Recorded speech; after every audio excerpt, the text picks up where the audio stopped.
Okay, we are back, and now we will begin our third session. That will be a study case session. With us today are three representatives from different kinds of master's degrees that are participating in the Erasmus Mundus program. We will hear about their resolutions from their experience, about the process, about how do you manage such a degree, and I will present them now. With us today is Marta Arzalero. She's a professor of prehistory at the University of Ferrara in Italy. Her main research field is the evolution of human technical behaviors during the European Lower Paleolithic. Since 2004, she has coordinated the International Erasmus Mundus Master in Quaternary and Prehistory. She's author of more than 200 scientific publications, and she's the General Secretary of the International Union of Prehistoric and Protohistoric Sciences. Afterwards, we will have Dr. Giussi Kivisto, which is a professor at the Higher Education Group, Faculty of Management and Business, Tampere University in Finland. Kivisto has over 10 years of experience in teaching and coordination in higher education management programs at the master's and PhD levels. And we will also have David Fletcher, who is a professor of economics at the Université de Technologie de Compiègne in France, a leading French engineering school member of the Sorbonne University Alliance. His research deals with innovation and the transformation of higher education. He has created the EPOG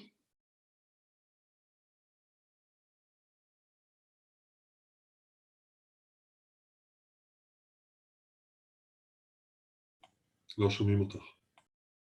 נעמה, במיוט. Sorry. Please, Marta, you are welcome to share with us your presentation. Thank you, Nama. Okay.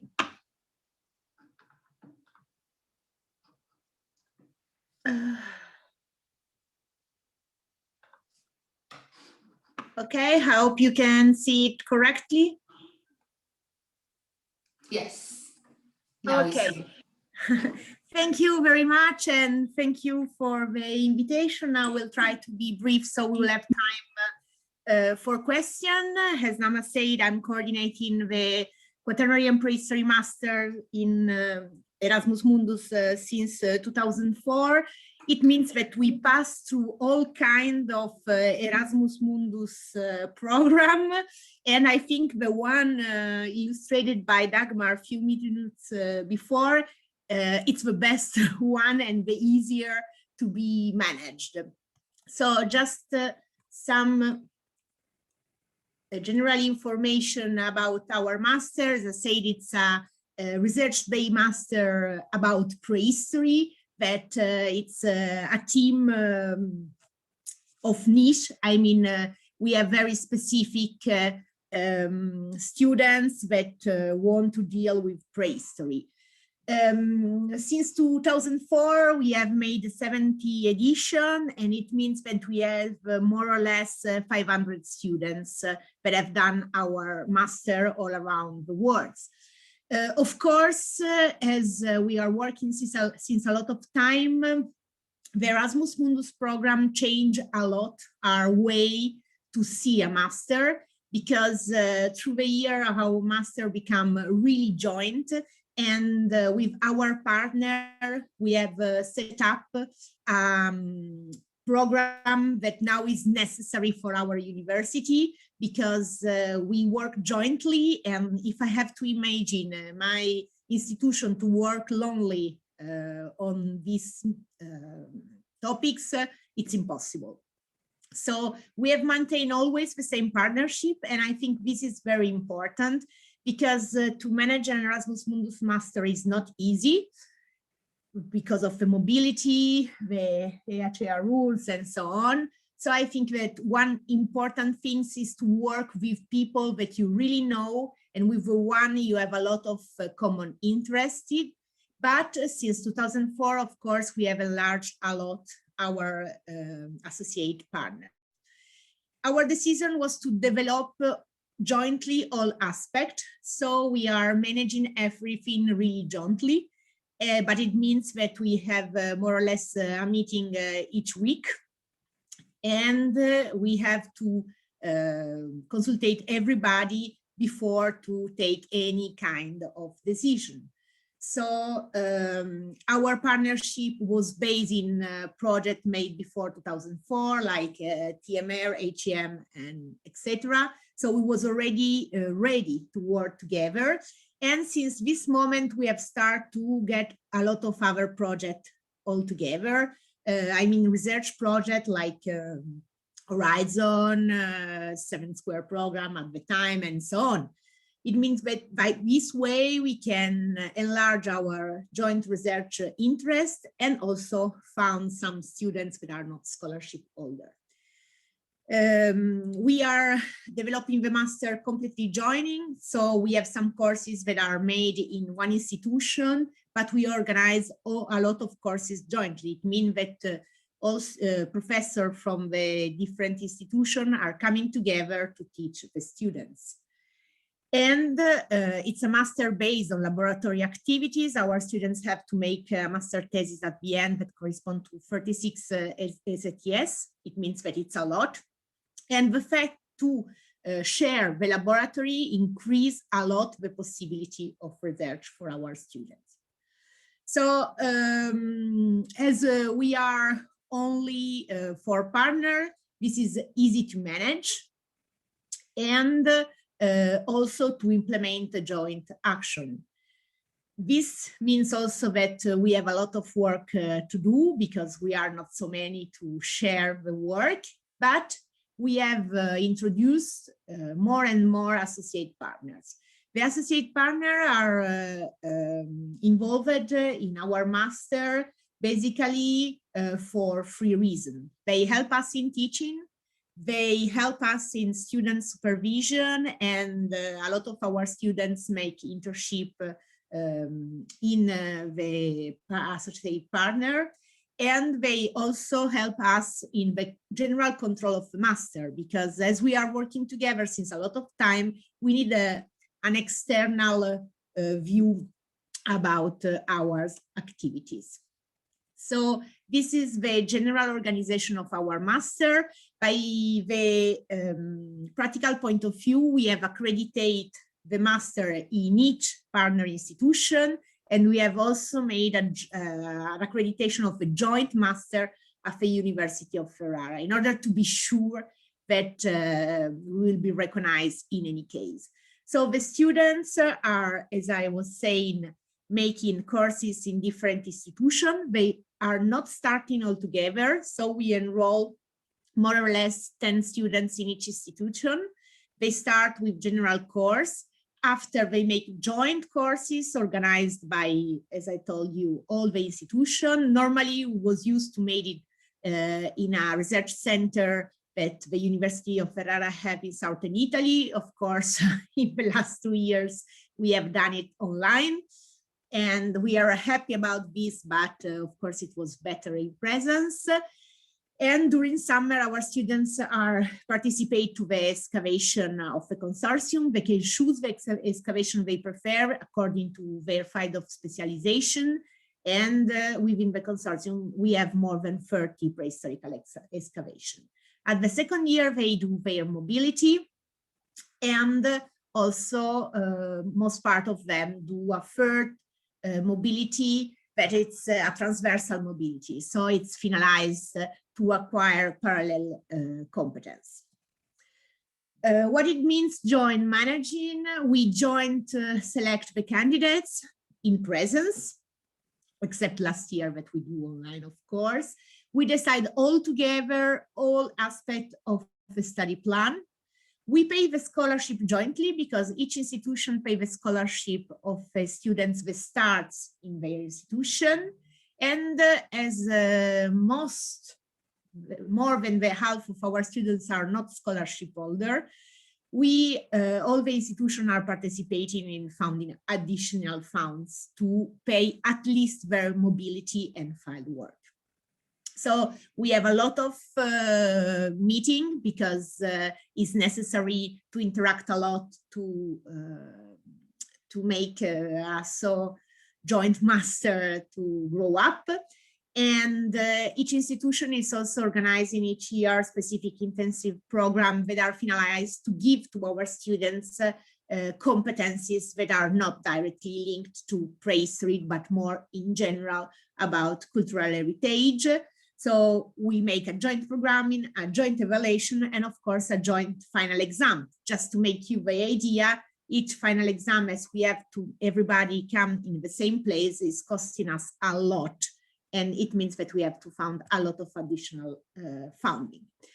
We are delivering a joint degree. This was not easy, but in 2004, it was the exploration period. It means that it was not clear how to make a joint degree. So we was a pioneer in this sector, and the administration helped us a lot. Of course, the joint degree have a lot of advantages, like is required by the EACAE. It's really appreciated in non-European country and demonstrate the real involvement of the institution in this master, but has also problem because the European students are not always appreciating it, because sometimes when they have to look for a job or enroll a PhD, they need also a national degree. And so in Europe, is not always easily recognized, even if our joint diploma is accredited at the University of Ferrara. And of course, as we have to make all rectors sign the diploma, it takes a long time to be released because UNIFE print it, and after we have to send to all partners for the signature. So the solution we have found is that we also release the national qualification. So all students have a diploma of the University of Ferrara, the Italian one, and the ones of the institution where they studies. And we deliver a joint diploma supplement. This is very important, and within the year we have increased a lot the information that are available in our joint diploma supplement. And of course, we provide to students all the certificate of accreditation of our diploma. But as the joint diploma, it's complicated to be recognized at the international level, even if it's one of the finality of Erasmus Mundus program. And as the recognition is different in each country, we have increased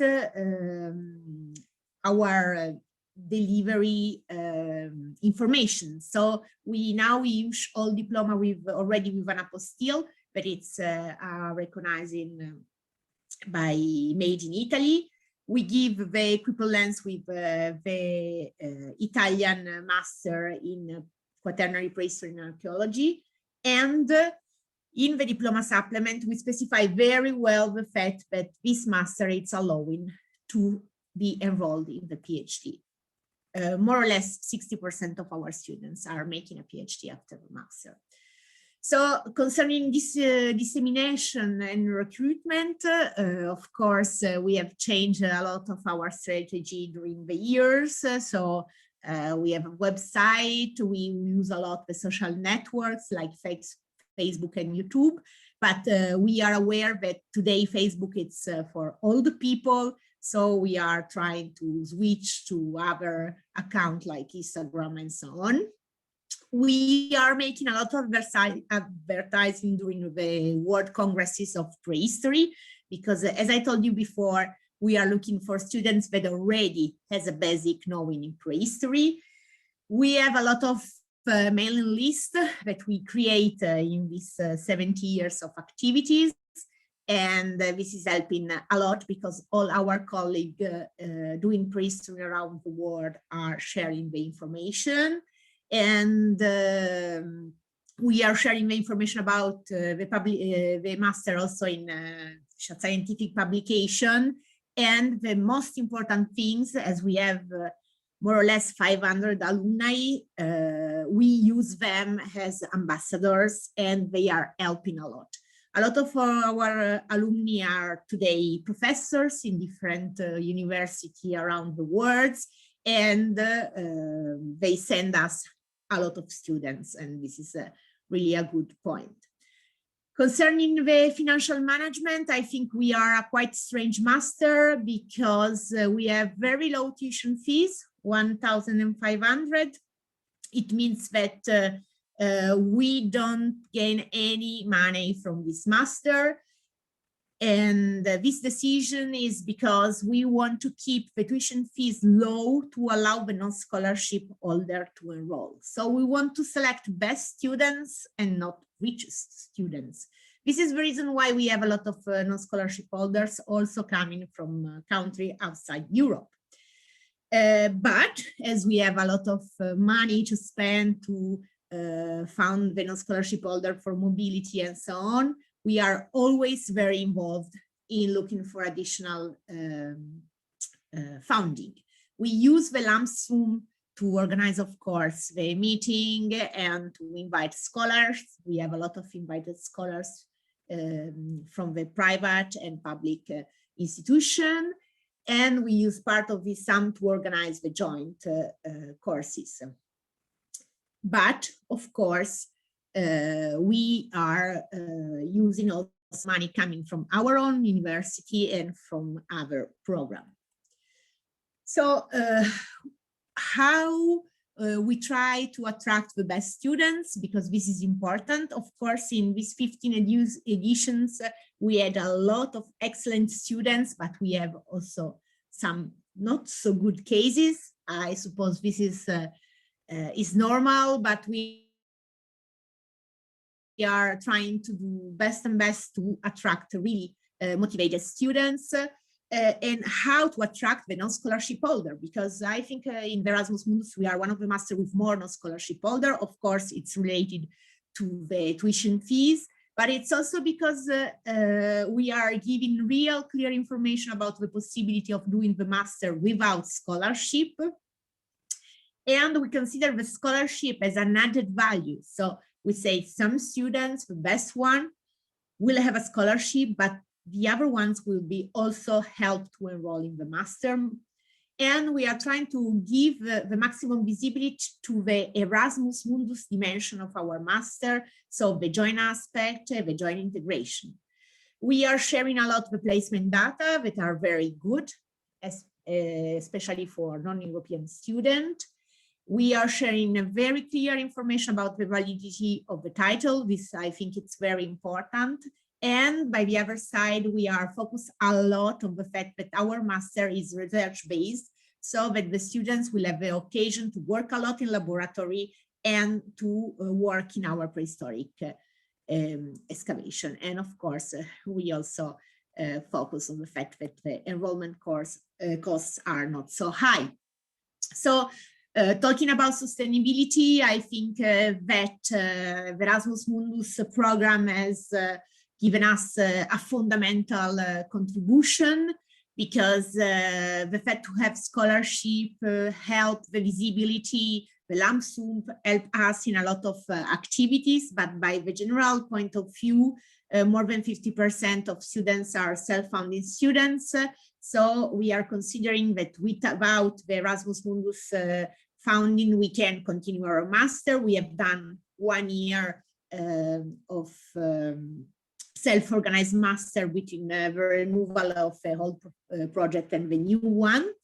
So in each stake, we have more or less between 30 and 40 students. And as I told you, 50% more or less are self-funded, but we have some year where the self-funded was more than 70%. It means that we have to work a lot in search for additional grants, because we have a very high cost for common courses. For example, we have organized 2 courses, joint courses in Asia. It means that we have sent all our students to Indonesia, and we keep them 15 days there, and this was high expensive. And so by a general point of view, we don't gain money from this master, really not.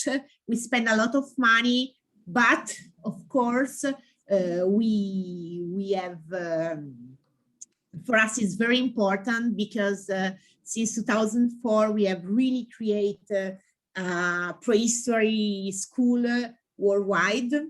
And I can surely say that most part of the new professors all around the world that are teaching prehistory are coming from our master. And I also coordinate a PhD, Erasmus Mundus, or our PhD. And I think that our master, it's a little bit too much to say, but really change the possibility for students to have very high knowing in prehistory. So I thank you for your attention, and of course I can answer to all your questions. There is one question from Marcela. How many faculty members are participating in each of the partner universities? Okay, a minimum of 16 and a maximum of 23. Okay. Okay, so we'll move on to Dr. Jussi Kivisto. You're with us to share with us your presentation. Yes, greetings from Finland. Hello. Can you hear me? Good. Yes, we can hear you. So,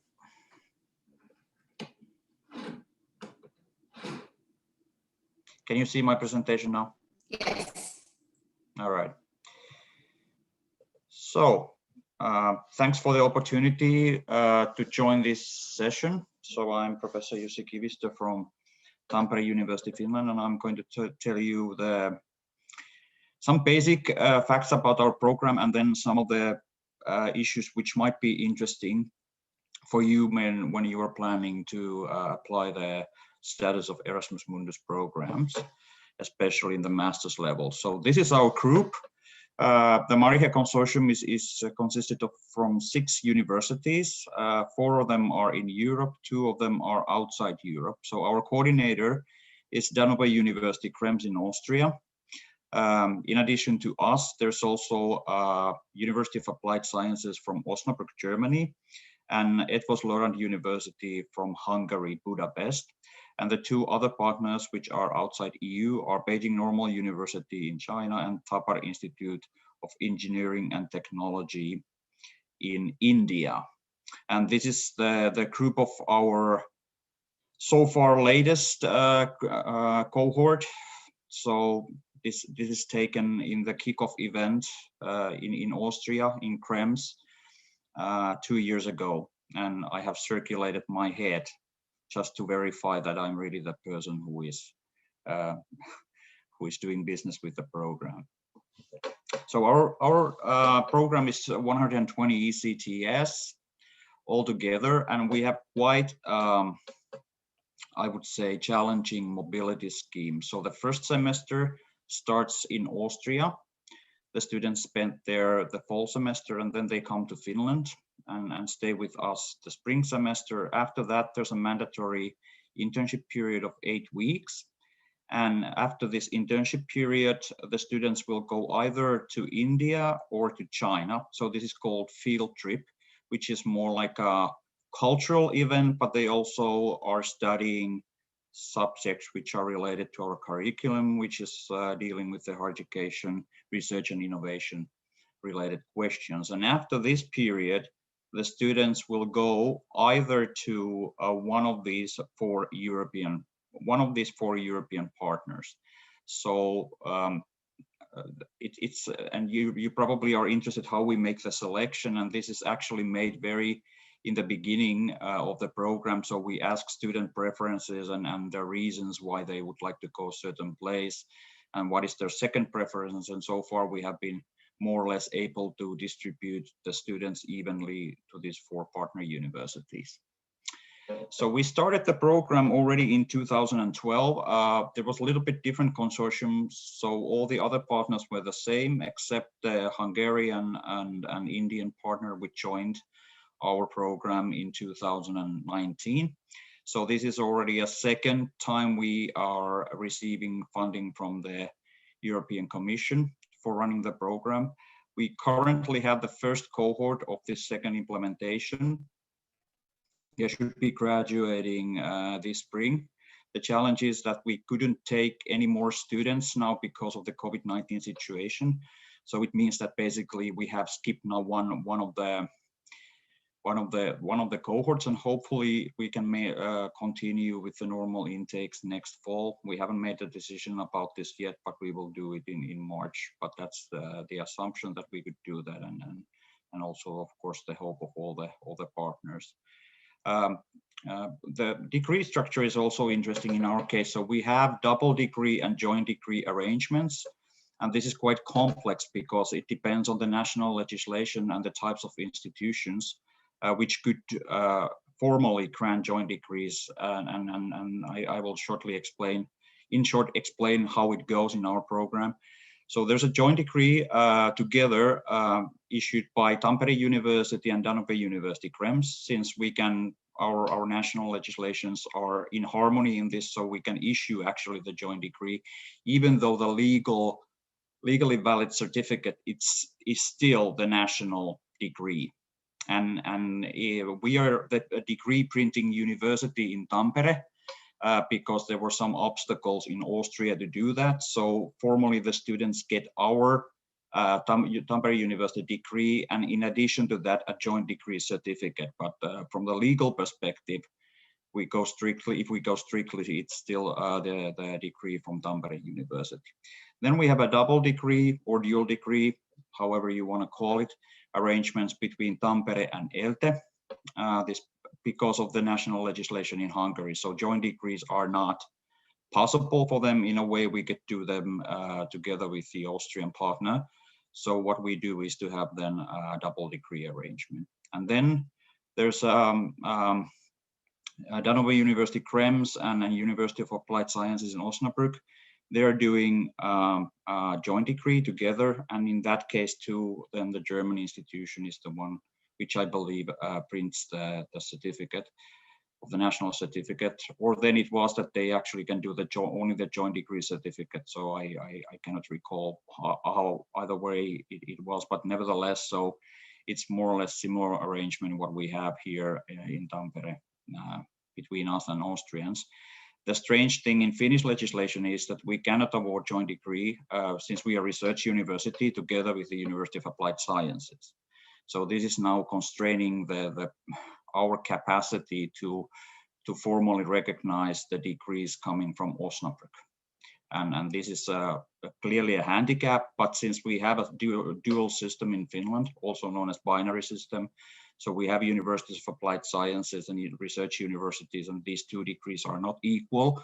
So what happens in Finland cannot happen in any other European countries when Finnish institutions are involved. So this is the reason for that. Our annual cohort sizes is something between 80 to 20 students. We have also some self-paying students, 1, 2, 3, 4, sometimes even 5 students. We offer them 50%, some of them the 50% tuition waiver. So I'm talking a little bit about the fees in the next slide or slide after that. But this is the way we try to remove the financial barriers to those students who are not eligible for the EU grant or EU student support, or then just need this support for whatever reason. But nevertheless, the group size is something between 18 and 20, and that's quite optimal in a way. Regarding the consortium, well, maybe I continue with the budget since I was starting to discuss about that. So the students' fees are 9,000 to 12,000 euros for 4 semesters. So you need to divide this sum with 4. I mean, it sounds high, but if you look at the amount of money students are receiving from the Commission, so it was above 30,000 per program. Then again, if you take the amount of tuition fees out of this money, so students still have quite a lot of money. It's not making them rich, but actually they can still survive without putting too much of their own money into the program. So this has been working quite well in the program, and this is the absolute, also the maximum we are able to charge, in a way that it would become maybe too expensive for students. And I can't remember whether there was if there was EU regulation which somehow restricts the limit of the fees, but this has been the policy of the program during the second implementation. On the top of that, we also get the lump sum from the European Commission. This is kind of part of the money which is given to all the coordinator and then to all the institutions to cover part of the implementation of costs of the program. And this is the budget is consisting from these two aspects. So it's divided between the partners according to their role in the program. So the amount of ECTS and other responsibilities in the program are creating a basis for a certain coefficient, which is then used in the budgeting procedure. So it's very transparent. Each of the partners know why some of the partners receive more or less of the money, and that's always important. But about this communication, so we have consortium meetings 2 times per year. We did this like on-site meetings before, but it's quite likely that since we have this COVID experience of doing everything online, at least one of these meetings will be held online in the future. But it's also a nice opportunity to meet partner universities on the spot, because we have been having these meetings on a road with the principle of rotation. So it's taking place at least once in each of the institutions participating in the program. What is very important, my recommendation for you, when you're selecting the partners, you should select the partners or be involved with the program where you know the people who are running these programs. So in all cases, we knew these people in China, in Austria, in Germany, or our partners knew these people, like our Austrian partner knew the people from India who joined the program at a later stage. So this I would say is really the core principle. So of course you can have good relationships, collaboration relationships with different institutional partners, and they can actually then institutionalize in a way that there's a mutual trust and all the good aspects of institutional collaboration. But I would say that it's much more easier in this way, because I can promise you there will be lots of conflicts in different things. So because they're running these programs is quite challenging administratively. And this is the reason why you should have a good relationship with your partners already from the very beginning. And of course, I mean, the open consensus, open communication and transparency is really the key issue. So we have this kind of a no surprises principle. So we are very open of all the things with all the partners, and this is the reason, which is also creating more trust, because it's absolutely crucial for running the program very well. About quality assurance, we have two types of quality assurance practices. In each of our own countries, we have QA systems. We need to, in a way, adapt our program to this institutional and system level requirements of quality assurance. But on the top of that, we have the program level quality assurance activities. And if I speak more about these, so one of the core ideas has been that we try to keep the students very close to our program. So we are selecting a student representative from every cohort, and the student representative is taking part of the consortium meetings where we are discussing the quality related matters in the program. And in a way is the link between the program staff and then students. And this has been extremely successful practice from our point of view. So whenever there's concerns or unrest or whatever among the students, so we always get information from student rep and try to solve the issues as quickly as possible. And it's also important for coordinating the communication between the students and the programs, that they have one representative in a way collecting their views and opinions and then sharing them with the program staff. We have this practice of organizing quality monthly. So once a month we organize a session where every student who is willing to join can come, and we discuss about the issues related to the program, curriculum, implementation of the program, and so on. So usually it's that we get few things to improve, and then we get few things which they are grateful. And we always try to adapt our program in the next implementation to those challenges which are recognized. Of course, we collect course feedback, semester feedback, and we also do these tracer studies. So we are following the graduate employment. So we did this last time when we had the first implementations last cohort in. So quite likely we're doing this quite in the future. So when we get the first two cohorts ready from the program and see how successful we are, also from the perspective of employment, creating employment opportunities for our students. Then we have associated partners in the program, as is necessary in every Erasmus Mundus programs. As I mentioned, we have this internship period of 8 weeks. So many of the associated partners are offering internship places to our students. Internship places are not only restricted to associated partners, so they can be all over the world in different kind of organizations working with higher education, innovation and research, but nevertheless, they are very important partners.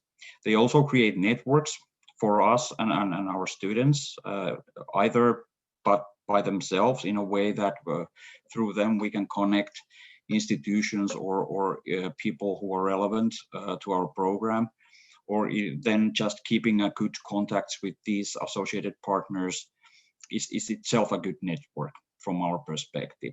They also create knowledge to our program. One example would be that in Finland, there's a company called Kaskas, which is a media company which is specialized in improving the communication skills of scientists and scholars, so that they would be making their statements and research results understandable to wider public.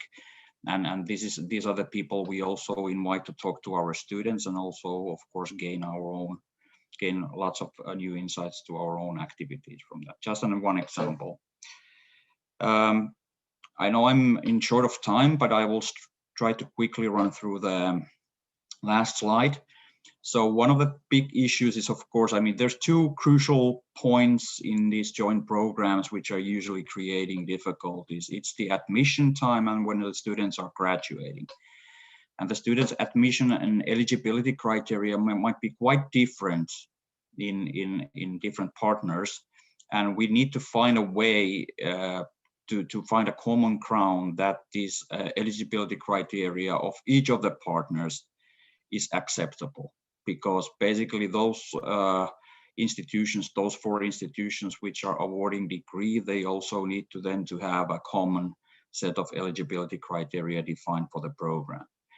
And one example is, for instance, that we have a certain level of language skills which are required for all international students in Finnish universities. So it's based on TOEFL test and some other English standardized tests. So the students need to receive a certain score in order to be enrolled to the program.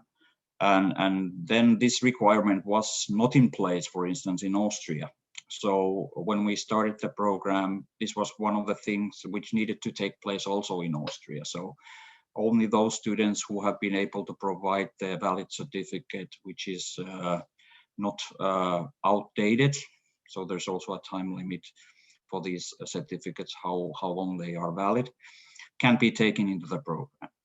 And with few exceptions from students from those countries which are native English speakers. But nevertheless, this is one thing which from our side came into the program, which needed to be adopted by all the partners. We are sharing the same degree.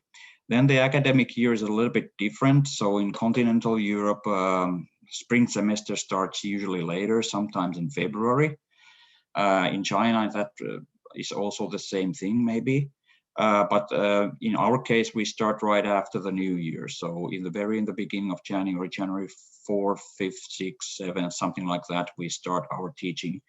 And this is sometimes a little bit creating challenges for those students who have been used to this, that there's a longer period of break between the fall semester and spring semester, but also the institutional collaboration and how we try to match the mobility schemes and so on. So this is one of the tricks we've been trying to handle, and so far it's been going well, since we know that this is taking place in Finland in this way, and this is our schedule, which also results that our spring semester ends in the end of May, basically. So that's when students know this in advance, so it's not that difficult, but it can be in the beginning when you try to pace these things.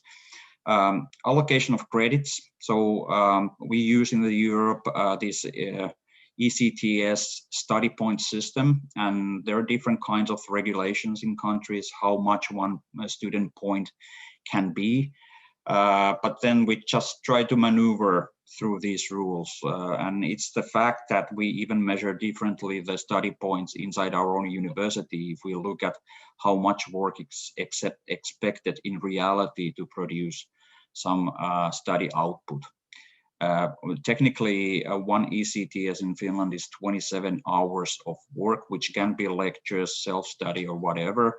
But how you actually measure if you give a student an assignment of writing some essay or making a policy proposal or something like that. So how many hours is expected to be consumed on that? So it's not very easy to calculate. But nevertheless, so we try to make the courses in every country measured more or less with the same kind of amount of work and the criteria. Sometimes we get information from students that especially in our case in Tampere, we are a bit too heavy, so that we put too much work for the students in comparison how many credits we receive, and we try to lighten up the courses a little bit here in order to be more corresponding to other institutions. Fees, the national legislation in Europe in some countries which are prohibiting collecting fees. Like in Finland, we can collect fees from students coming outside EU, but we cannot collect students from domestic students or students coming inside EU. This means that those students who are paying fees and are European citizens or residents, and then are called these partner country students, we cannot take this money from their tuition fees as a part of the budget because of the national legislation. But nevertheless, it's also a thing we can maneuver in one way or another so that everything is done legally, also according to national legislations. Course planning, delivery methods, I was already mentioning this, so there are differences how requirements are set in different institutions. Student support, cultural differences, for instance, when students go to China, so it's a very different kind of culture for them. So the Shifu principle, in a way that the teachers there are more, let's say, bigger authority than we are in Europe.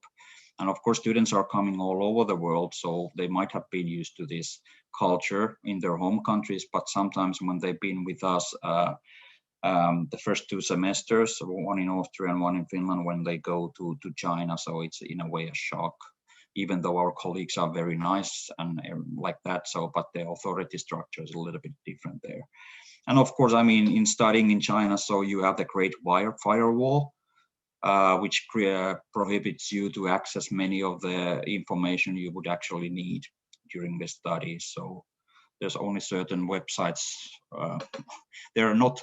Let's put it in this way, that there's many websites you cannot access from China because of the firewall, and it's not recommended that you go over this firewall with your own creativity, because that can also create you big troubles. One of the examples, again related to China, is how we are dealing with the question of Taiwan or Taipei. when we are discussing about students coming from Taipei, are they Chinese or are they Chinese, Taipei Chinese? And this is something we need to take into account in the communication of our program, that the Chinese partner is basically also a government institution, and whatever we are saying in the public voice of our program is dealing with them. So what we usually do is that we are taking this European Union stance where you have one nation and two systems, and in a way this is a compromise also which Chinese understand, and this is totally regardless what our personal opinions of the issues are, but nevertheless it's a formal question. But just one example how the culture can be affecting very differently when you go outside Europe. From our perspective, grading principles, so big issue.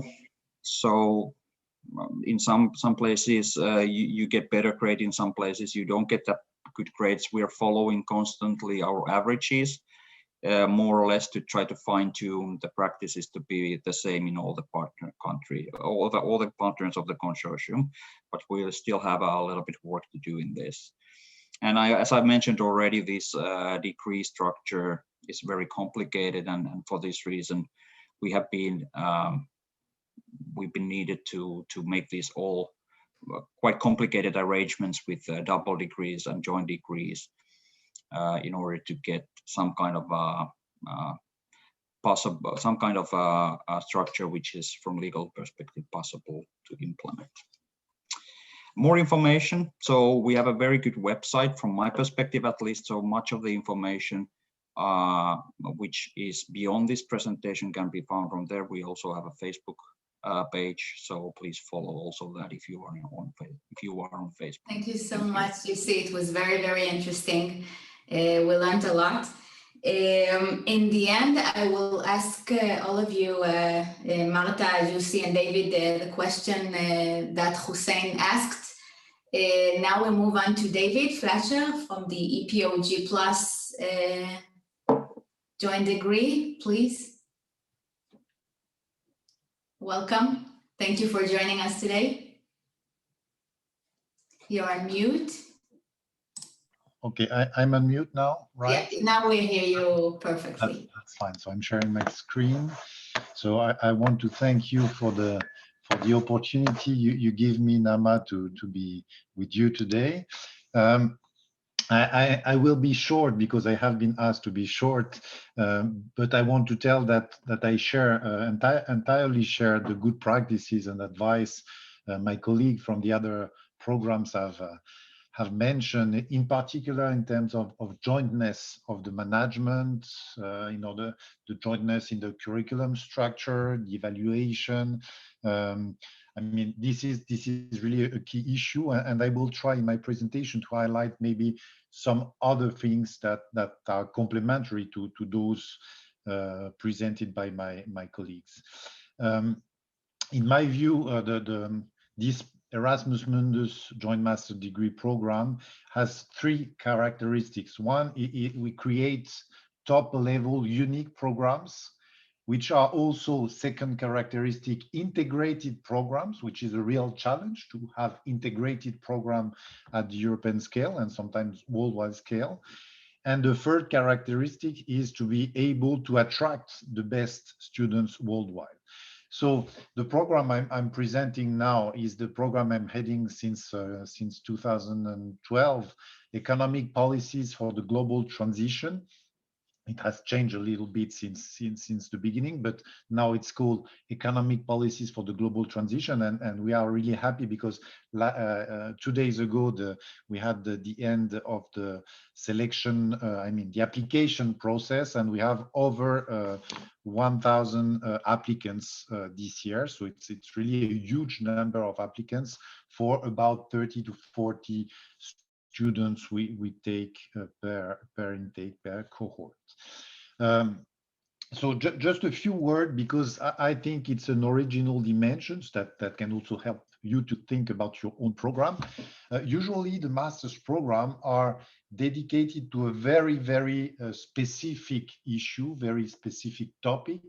And in our case, we wanted to deal with the transition, but we understood that the transition, the issue of the transition cannot be understood from a very, very, very specific perspective. If we want to analyze the transition, we need to have an all-encompassing approach of the transition. So we have tried to gather complementary skills from different universities in order to bring together the different dimensions that are necessary to understand the transition in its global aspects. So we have one path which deals with the digital transition, knowledge, innovation, and the digital transition. Another path that deals with macroeconomics, finance, and the socioeconomic transition. And a third path on development, sustainable development, and ecological transition. But these three paths will not be independent from each other. Of course, the students will choose one of these paths as his major, but we will ask all the students to work together, exchange their skills, and be able to understand the issues of the transition in a all-encompassing way. So this is the first element, and of course, the way we think this issue have consequences on the way we organize the mobility of the students, and I will come to this in the next slides or the slides after. Another important thing is that in order to attract excellent students from all over the world, we have decided to deliver our master's program in English, but we still keep in mind that we need to provide a multicultural training. So it means, for instance, in our program, because as you will see, France plays the role of a hub, to have a basic knowledge of French for all students with intensive courses of French when they come to Paris. The possibility, of course, to acquire other languages skills in the various institutions the students spend time, and also the induction to local cultures. I think this is really key for this type of program. Otherwise, they could probably stay at home, partly, of course, not because we really gather different skills, as I told you. So in our program, we have 8 full partners, so degree awarding institution. 3 are French institutions, more or less located in Paris or not far from Paris. So my institution, University of Technology of Compiègne, Sorbonne University, and University of Paris. We have also the Berlin School of Economics and Law in Germany, 2 universities in Italy, Roma Tre and Torino, the Vienna University of Economics and Business in Austria, and we also have among those partners the University of the Witwatersrand in Johannesburg, South Africa, which is also awarding a degree in our program. In addition to these full partners, we have 30 associated partners, and we think that it's a really key aspect of the program in order to help to support for teaching for part of these partners. But all of them, or almost all of them, are really useful for the last semester because they can host students and jointly supervise students for their master thesis and or for internship, which is really key, because for some specific topic we want the students to work on because they have a project on a specific topic. Sometimes there are really excellent skills available elsewhere in the world, and we try to offer to our students the opportunity to take advantage, to benefit from those skills available outside our consortium of full partners. So beyond these full partners that are available, we have let's say, 3 cycles, 2 which are really official cycle in the program. One is made of the academic associated partner in Europe, Africa, Asia, and North and South America. So we really cover the world with academic partners, but we also have a cycle with non-academic associated partners, so mainly for internships. So we have the Agence Française de Développement, which is the main financial institution belonging to the state for development. We have a network for social and solidarity economy. We have the Commission Française at UNESCO. We have foundation. We have an agency, a body of the United Nations, etc., etc. Okay, so we have 30 associated partners in order to offer a diversity of possibility to our students. So just now to let you understand the overall structure, which is sometimes quite different from many other masters, Erasmus Mundus Joint Master degree. First, okay, the student has to choose one of the major, and depending on the major, they also have to choose one of the minor. So the program is different from one major and minor to the other. And when they have chosen their major or minor, they have to follow a path. For instance, if they choose major A on knowledge, innovation, and the digital transition, they start with 1 year in Turin. Then they come in the Paris hub and they get courses from UTC, Sorbonne University, University of Paris. And at the end, for the last semester, they are doing their master thesis, and they can do their master thesis whether at one of the academic partners, whether full or associated partner, or they can do an internship wherever they want, and they can go to an associated partner or elsewhere if they want. Same approach for major B. They go 1 year in Berlin or in Rome, and then 1 semester in Paris, and 1 semester wherever they want, depending on their project.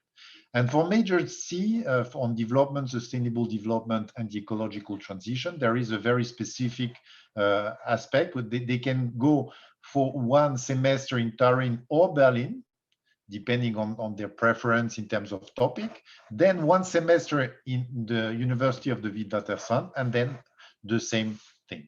Okay, so we have this type of structure. The idea is that during the first year, they get a specialization in one of the major, and during the semester 3, they continue their specialization, but they also work all together and exchange their skill in order to have this all-encompassing approach of the transition. And in terms of degree policy, this leads to mostly to joint degree, which has been a very big effort because it was quite easier to have multiple degrees. So we are going really to joint degree. So we have a joint degree with Turin, with Berlin, between Turin and the Paris partners, between Berlin and the Paris partners, Rome and the Paris partners, etc. And we still keep some multiple degree, in particular with the university in Johannesburg. I must confess that it's done for Berlin and Turin for the joint degree, but for Rome, because of the COVID, we will probably delay the creation of the joint degree for 1 year, but have a multiple degree this year. But then the joint degree. So we really have done a huge work in going in this direction, and we are thinking now of having, at least with part of this university, a process of common accreditation of this joint degree using the new framework available in Europe. So it's the kind of thing we are studying now. And as far as I've been asked to be short, I want to thank you for listening to me, and I'm available for any questions. Thank you so much, David, for having the time right. I'm sorry we were a bit late. I have a question to all of you, David, Jussi, and Marta. What are the top 3 benefits that faculty on both sides participating in the program point out? David, please start. No, first, the first thing is that we have been able to attract absolutely excellent students. I mean, outstanding students from all over the world. So it's the quality of the students, it's the internationalization of the enrolled students. This is really key. And also major advantage is that it offers this jointness, this discussion. Of course, we did not start with people we didn't know, but this working together, having 2 meetings each year, some discussions online also at different points when it's necessary, allows us also to develop other projects, in particular research projects, working together on articles, exchanging practices, and this is really useful for all of us. And now we also organize at the end of the year, each year, for each cohort, a big conference where we invite alumni, students, invited speakers, and it's really an opportunity for us to work together with the students, but also beyond that. I see. That's great. Marta, are you able? Yes. I suppose the answer is more or less the same. For us, it's for sure the visibility, because Erasmus Mundus has a great visibility. And more than that, the increasing of joint research projects. So we have since this moment a lot of joint research projects. And also the fact that we are fully sharing the laboratories. As Praise 3, it's very interdisciplinary. It's impossible to have at the same institutional kind of laboratory going from dating methods to, I don't know, archaeozoology. As within the master, we are sharing the laboratory. Also, the research of our faculty are allowed to go to the partner institution to make researches without any fees. And this is for sure a great contribution. Yes. Jussi, can you answer? Oh, yeah, not too many things to add here, but nevertheless, I mean, the students are, for us, I mean, they're the network of the future. So many of the students are currently holding very good professional positions, which is not only looking at them as instrumental, having an instrumental value to us, but we are also happy that they have been successful in their careers. But you get to know people in your own field, which are working with important organizations or future scholars in the field by teaching them. And this is, of course, a very good and actually, I would say the most important thing for us. In addition to that, of course, being involved in a very good international program. I see. I've been asked to clarify that the question is related to the faculty development angle. So, faculty development, okay, I understand it from the perspective of American faculty, which means the academic staff. Yeah, well, of course, I mean, we have had also in our own faculty joint degree programs or double degree programs after us. So many of the practices we've been able to solve in our program has been benefiting not only of our own faculty, but also the whole university.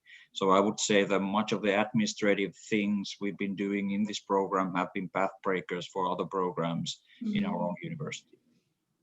I see. Marta or David, do you have anything to add about the... No, that's fine. If there is any other question, I will be keen to answer. So if anyone have a question, you're welcome to ask. And if not, then I think we will end it up here, not to be too late. So I want to thank you everyone who joined us today in this workshop. Thank you for all of you, David, Marta, and Jussi, and Marisa, Yair, and Eti. Of course, all of the materials will be available to you afterwards. And if you have any questions, you are free to contact us, the Erasmus Plus team. I will share in a minute. Maybe Yes. I can tell just one small thing is to, I mean, it's a very, very huge work to create such a program, but it's really, really nice. When you get the students you get, I mean, it's really a pleasure. It's really, I can't tell how much this has bring also to us, all of us as team, to have these types of students coming from the different countries, meeting together.